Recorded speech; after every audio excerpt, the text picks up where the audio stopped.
Assalamualaikum warahmatullahi wabarakatuh. Bismillahirrahmanirrahim. Hamdan tafarrada bil kamali wal jalali wal ikram wa ala alihi wa sahbihi ajma'in, amma ba'du. Pada kesempatan kali ini kita akan membahas tentang sebuah kajian masalah dosa pembawa bencana. Ma'asyiral muslimin rahimani rahimakumullah. Sungguh tidak ada cara yang lebih cepat mendatangkan musibah pada diri kita melebihi daripada perbuatan dosa. Sering kita tidak menyadari bahwasanya dosa bisa membuat orang menjadi tersiksa. Dosa bisa menyebabkan seorang selalu mendapatkan musibah.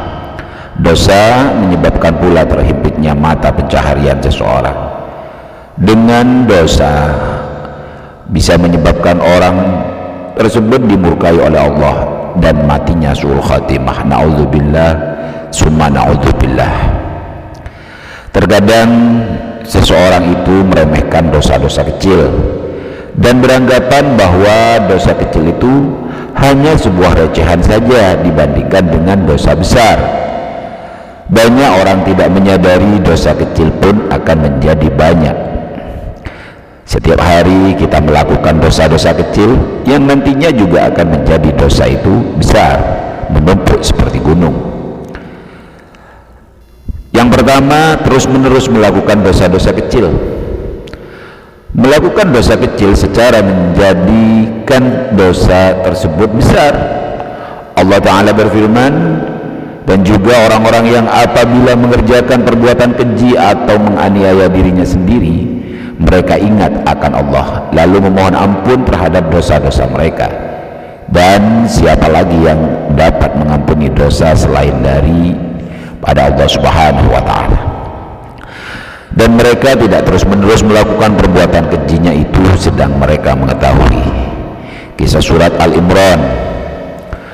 Dua, meremehkan dosa kecil. Disebutkan dalam sebuah hadis Sahih Bukhari dari Anas radhiyallahu anhu, ia berkata, sesungguhnya kalian melakukan suatu amalan yang menyangka bahwa itu lebih tipis dari rambut, namun kami menganggapnya di masa Nabi Shallallahu Alaihi Wasallam sebagai sesuatu yang membinasakan. Hadis riwayat Imam Bukhari. Rasulullah Shallallahu Alaihi Wasallam bersabda, sesungguhnya orang yang beriman melihat dosa-dosanya seperti ketika duduk di bawah gunung. Dia takut kalau gunung tersebut jatuh menimpanya. Adapun orang yang fajir melihat dosa-dosanya seperti seekor lalat yang lewat atau terbang di depan hidungnya. Hadis riwayat Imam Bukhari. Yang ketiga, merasa gembira dengan dosa kecil tersebut, senang.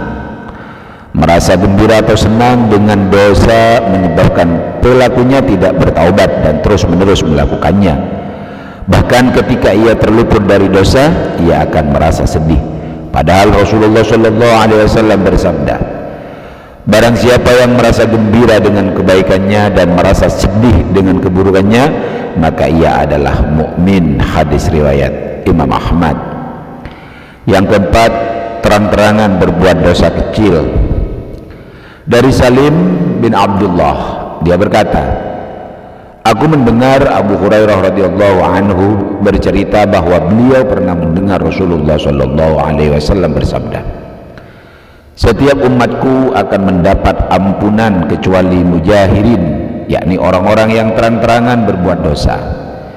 Dan yang termasuk terang-terangan berbuat dosa adalah seorang berbuat dosa pada malam hari, kemudian pada pagi hari dia menceritakannya, padahal Allah telah menutupi perbuatannya tersebut.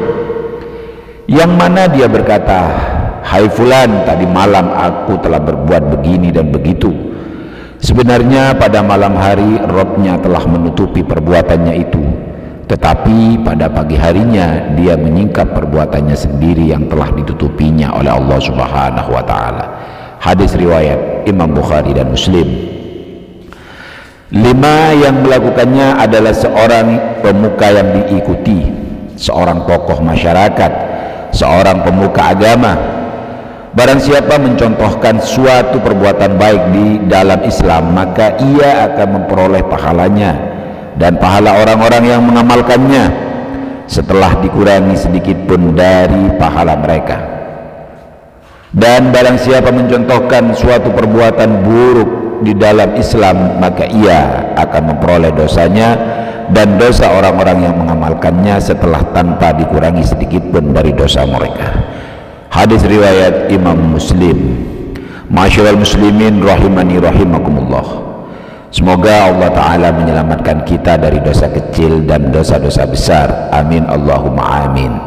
Mudah-mudahan apa yang telah Al-Fakir sampaikan ini bermanfaat untuk kita semuanya. Marilah kita hindari dosa kecil, apalagi dosa besar. Wallahu a'lam bishawab. Assalamualaikum warahmatullahi wabarakatuh.